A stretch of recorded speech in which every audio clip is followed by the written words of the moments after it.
So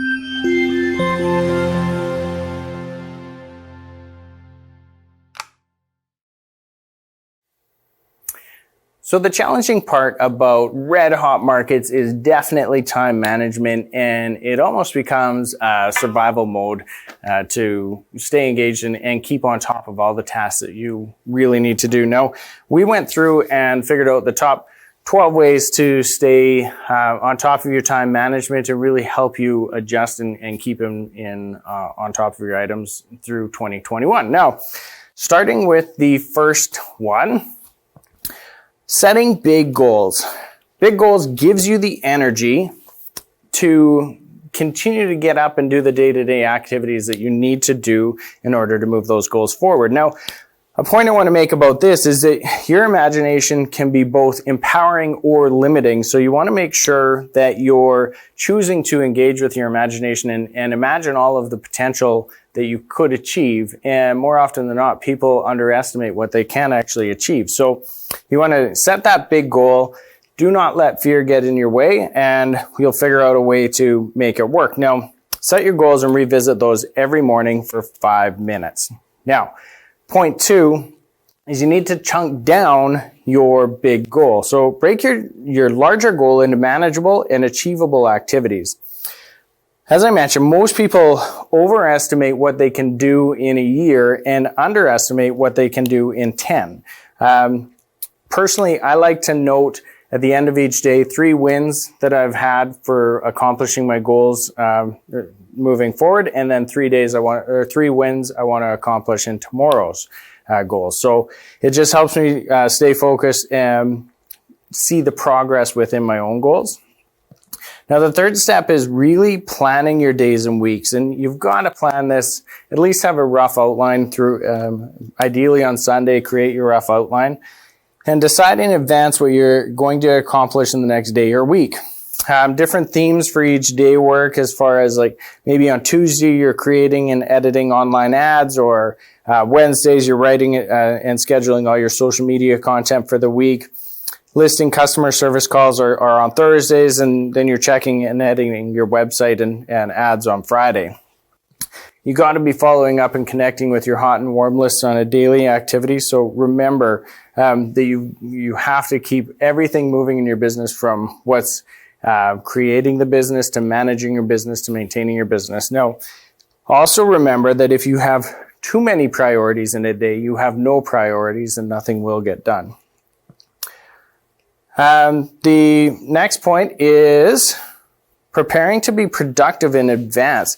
I find it's way easier to get your goals done when you know exactly what steps you're going to be taking, who you're going to be talking to, adequately preparing and knowing contact information, what you're going to be calling about, or in other areas of your life, maybe you're laying out your exercise clothes and have your routine plan for the week so that it's just waking up, putting on your gear and getting to work. Now, I do have a funny story about this, so caution about trying to pre-plan your day too much. We had an agent who was really trying to become more efficient, and she ended up putting her keys on top of her lunch inside the fridge because she always loses her keys and spends way too much time looking for them. So she got up, had her morning routine, was trying to get out the door and search forever for her keys and could not find them, to the point that she called and canceled her morning appointments. Lunchtime came, she went to the fridge to have lunch and found her keys. So you have to set up the reminder so that it prepares you for success and you're not going to necessarily forget that. The fifth point is matching your calendar to your energy levels. Identify the times of day when you're most productive and focus your energy on doing the most important things in your calendar. So you really want to do the most difficult tasks when you have the most amount of energy, so that you're able to get through those tasks with a great deal of focus. The sixth point, creating routines. Doing your touches to your network at the same time each day, or doing your marketing at the same time each day. For me, going to bed and waking up at the same time is crucial for me to have a successful day. I love staying up late, so I have to force myself to go to bed at a reasonable hour in order to start my day at an appropriate time. By doing that, you have to be able to confidently say no to anything that intrudes on those times within your routine. So you have to have that set plan and know when you're going to be able to adjust. And that leads into the next point in scheduling time to respond versus reacting. Scheduling specific blocks of time to return phone calls, emails, and texts. Not everything needs to be dealt with the moment they come in. In fact, that can actually destroy your entire day. I know as soon as I look at my emails, that will throw a number of different curveballs into my day, and I have to plan to either get the priorities done prior to email, or I have to cut my email off at a specific time in order to be able to move on with my day and get other priorities done. The next point, only touching things once. This was an email tip from a book called Getting Things Done.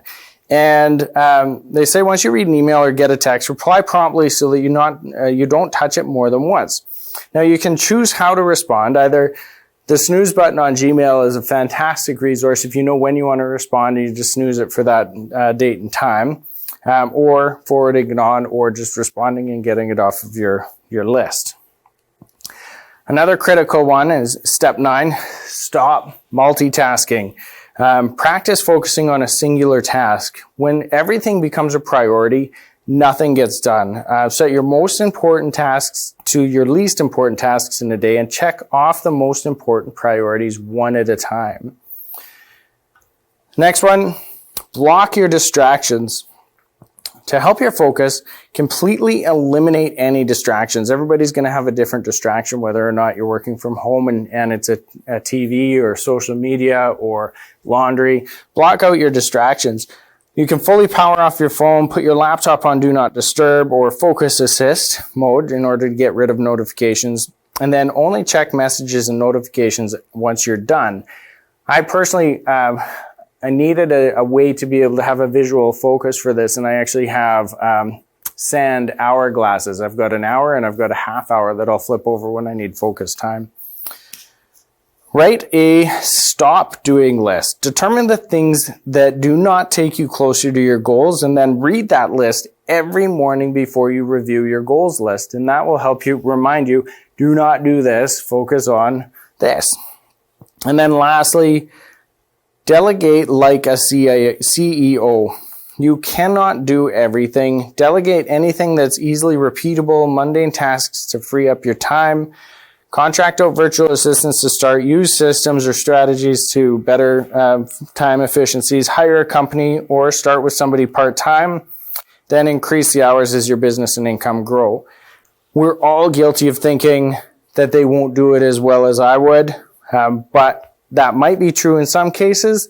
The flip side to that is they might actually do it better than you and allows you to focus on the highest priority tasks that you need to, creating a more efficient business. Now, the biggest point from all of this is it's your business. You need to own your time and own your business. And that's really the benefit to time management and taking your business to the next level. So that's your time management tips to survive 2021. Hopefully you guys got some good insight there that you'll be able to implement. And we will be right back with our stats program.